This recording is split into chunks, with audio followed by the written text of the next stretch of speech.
किरण को तलाक देने के बाद सैफ फरियाल के साथ out of country honeymoon trip plan करता है। सैफ की मां को जब इनके अचानक ट्रिप का पता चलता है तो वो बहुत परेशान हो जाती है। सैफ से कहती है कि तुम्हें पता भी है कि मुझे अकेले में कितना खौफ आता है। अब तुम्हारे फादर भी इस दुनिया में नहीं रहे, तुम भी मुझे इतने दिन के लिए छोड़ के चले जाओगे तो मेरा क्या बनेगा। फरियाल जो पहले ही सैफ का माइंड मेकअप कर चुकी थी कि मिसिस शकील यानी कि तुम्हारी माँ हमारे ट्रिप का सुन के वावेला तो ज़रूर मचाएंगी। जाहिर है कि मैं उनकी पसंदीदा बहू जो नहीं हूँ वो मुझे तुम्हारे साथ खुश देख ही नहीं सकती। तो सैफ भी सेल्फिश बन के अपनी माँ से कहता है कि अम्मी, अब आपके अकेलेपन या खौफ की वजह से मैं अपनी ज़िंदगी की खुशियाँ तो कुर्बान नहीं कर सकता। आपको अगर इतना ही मसला है तो खाला को घर बुला लें, बल्कि मैं ही उन्हें कॉल करके रिक्वेस्ट कर लेता हूँ कि जितने दिन मैं आउट ऑफ कंट्री हूँ वो यहाँ रह लें। लेकिन फरियाल सैफ से कहती है कि भाई, अगर आउट ऑफ कंट्री जाना ही है तो हम कुछ दिन के लिए नहीं जाएंगे, बल्कि बहुत लंबे अरसे के लिए जाएंगे।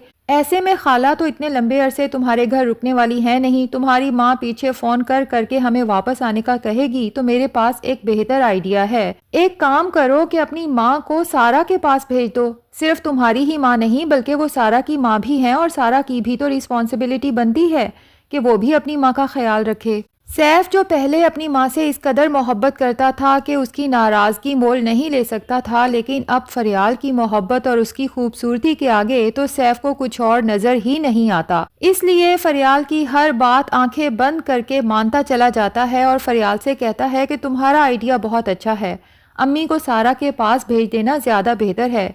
तो फरियाल फ़ौरन ही अपना अगला तीर चलाते हुए सैफ से कहती है कि अगर सारा के पास भेज ही रहे हो तो फिर एक काम और करो, थोड़े अरसे के लिए नहीं बल्कि ज़्यादा लंबे अरसे के लिए भेज दो। मैं नहीं चाहती कि मैं वापस आऊँ और आंटी मुझे अपनी जली कटी सुनाएं। सैफ, देखो कितनी मुश्किल से तो तुम मुझे मिले हो, अब मैं तुम्हारे साथ जिंदगी के कुछ साल अकेले एंजॉय करना चाहती हूँ। जिस पे सैफ को थोड़ी फिक्र होती है कि अम्मी घर से दूर इतने लंबे अरसे तक रह नहीं सकती, इसलिए फरियाल से कहता है कि ये तो मुश्किल है, मैं अम्मी को इतनी परेशानी नहीं दे सकता। तो फरियाल, एक सेल्फिश लड़की, सैफ से कहती है कि भाई तुम तो अपनी अम्मी की कुछ ज़्यादा ही फिक्र करते हो, मेरे भी तो माँ बाप हैं, कभी तुमने सुना कि मैंने अपने माँ बाप की फिक्र की हो।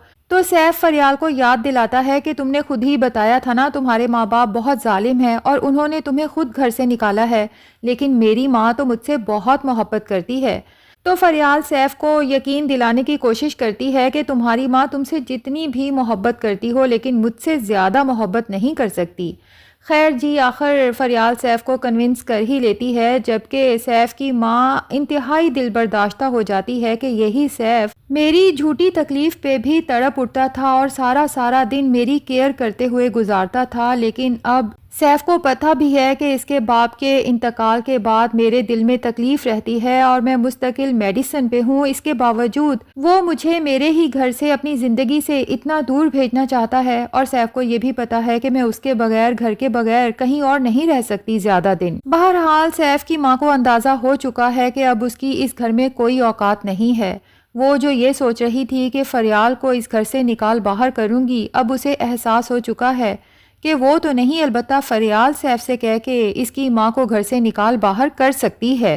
ऐसे में सैफ की माँ को किरण की बहुत याद आती है। वो किस कदर अच्छी लड़की थी, दिन रात सैफ की माँ की खिदमत करती थी सैफ के बुरे रवैये के बावजूद। तभी किरण को कॉल करती है और उसे कहती है कि क्या मैं तुमसे और शानी से मिल सकती हूँ। किरण कहती है, आंटी अब किस रिश्ते से आप मुझसे मिलेंगी, जबकि आपका बेटा ना सिर्फ मुझे तलाक दे चुका है बल्कि बच्चे की तरफ से भी मुकम्मल तौर पे दस्तबरदार हो चुका है। तो सैफ की माँ किरण से रिक्वेस्ट करती है कि सिर्फ एक दफ़ा मुझे शानी को देख लेने दो, क्योंकि मैं सारा के पास आउट ऑफ कंट्री जा रही हूँ, क्योंकि सैफ और फरियाल ने हनीमून ट्रिप प्लान किया है काफ़ी लंबे अरसे के लिए और तुम्हें तो पता है ना बेटा कि मैं अकेले घर में नहीं रह सकती। अब किरण जब ये सुनती है कि सैफ और फरियाल हनीमून पे जा रहे हैं तो किरण के ज़ख्म जैसे फिर से ताज़ा हो जाते हैं। उसे वही शादी के शुरू के दिन याद आते हैं जब सैफ उसे मेंटली फिजिकली टॉर्चर करता था। इसके बावजूद किरण सब कुछ दरगुजर करके सैफ के साथ अपना घर बसाने की हर मुमकिन कोशिश कर रही थी। और जब एक दफ़ा किरण ने अपनी बहनों के कहने पे सैफ से पूछा था कि सैफ हम हनीमून पर कब और कहाँ जाएंगे? तो सैफ ने किरण से कहा था, तुम्हारी शक्ल है हनीमून पे जाने की, मुझे इस तरह के चोंचले बिल्कुल भी पसंद नहीं हैं। बहरहाल किरण सोचती है कि सैफ की माँ ने तो हमेशा मुझसे मोहब्बत ही की है। हाँ, ये उनकी गलती ज़रूर है कि जब उन्हें पता था कि उनका बेटा फरियाल को पसंद करता है तो ज़बरदस्ती उसकी शादी मुझसे करके मेरी ज़िंदगी बर्बाद करने की आखिर क्या ज़रूरत थी। लेकिन चूंकि किरण एक नरम दिल लड़की है, इसलिए सैफ की माँ से कहती है कि ठीक है आंटी, आप जाने से पहले जब चाहें मेरे घर आके मुझसे और शानी से मिल सकती हैं। सैफ की माँ जब किरण और शानी से मिलने उनके घर जाती है तो किरण की माँ उन्हें देखकर बिल्कुल ही साकित रह जाती है कि अब इनका हमारे घर में आखिर क्या काम।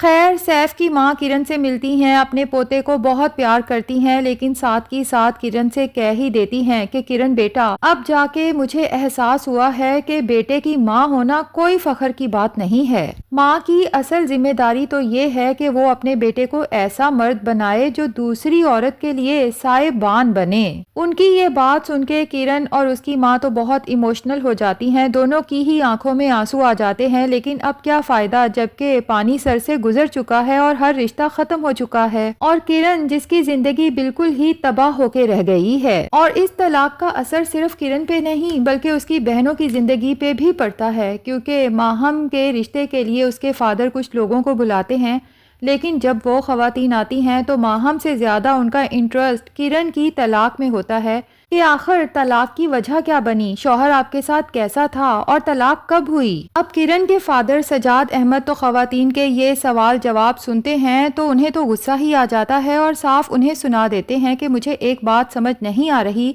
कि आप यहाँ पर माहम के रिश्ते के लिए आए हैं या फिर किरण की तलाक की तफ्तीश करने आए हैं। सजाद अहमद की इस बात पे खवातीन गुस्सा कर जाती हैं, इसीलिए वहाँ से उठ के चल देती हैं। उनके जाने के बाद किरण जो पहले ही बहुत ज़्यादा जज्बाती हो चुकी है, ऊपर से उसका बाप भी इस सब का जिम्मेदार उसे ही ठहराता है, तो किरण इमोशनल होके सोचती है कि लोग आपकी तकलीफ पे खुश होते हैं, आपके जख्म कुरेदने में लोगों को मज़ा आता है, आपके जख्मों पे मरहम कोई भी नहीं रखता। लेकिन किरण फैसला कर चुकी है कि वो लोगों की इन बातों की वजह से ज़िंदगी में हार नहीं मानेगी, क्योंकि अब उसकी रिस्पॉन्सिबिलिटी उसका बेटा है, जिसके लिए वो ना सिर्फ जिएगी बल्कि अपने बेटे को भी बेहतरीन ज़िंदगी देने की हर मुमकिन कोशिश करेगी, जिसके लिए किरण अपनी प्रोफेशनल लाइफ पे फोकस करती है।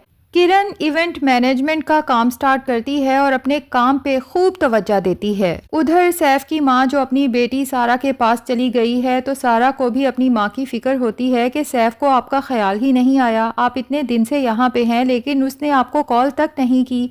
तो सैफ की माँ कहती है कि जब बेटा अपनी बीवी की नज़र से देखने लगे और उसके दिमाग से सोचने लगे तो माँ की मोहब्बत कहीं बहुत दूर रह जाती है। दूसरी तरफ किरण चूंकि अपने प्रोफेशन में इस कदर बिजी हो चुकी है कि ना उसे दिन का एहसास रहता है ना रात का, और वैसे भी इवेंट मैनेजमेंट में अमूमन रात देर तक घर वापसी होती है, तो किरण के फादर को उसके इस प्रोफेशन पे भी एतराज़ होता है। अब एक शादी के इवेंट से जब किरण लेट नाइट घर आती है तो उसका बाप उसे तंजिया सुना ही देता है कि लोगों की शादियों के फंक्शन सजाने से ज्यादा बेहतर है कि तुम अपनी शादी करने के बारे में कुछ सोचो।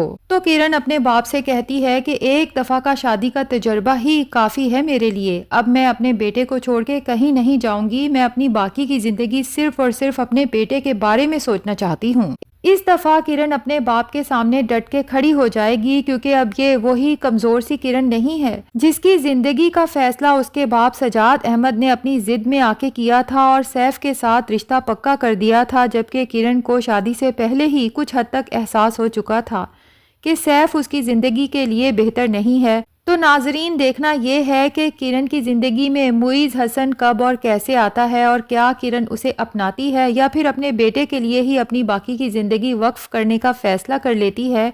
और दूसरी तरफ सैफ फरियाल के साथ क्या हमेशा खुश रह पाएगा? जो लड़की अपने माँ बाप को छोड़ सकती है, भला वो सैफ जैसे लड़के को नहीं छोड़ सकती? तो ये सब हमें आने वाली एपिसोड्स में पता चलेगा। ड्रामा आगे चल के काफ़ी इंटरेस्टिंग होने वाला है। आपको ये ड्रामा कैसा लगा कमेंट सेक्शन में ज़रूर बताएं। वीडियो पसंद आई है तो लाइक और चैनल को सब्सक्राइब भी ज़रूर कर लें।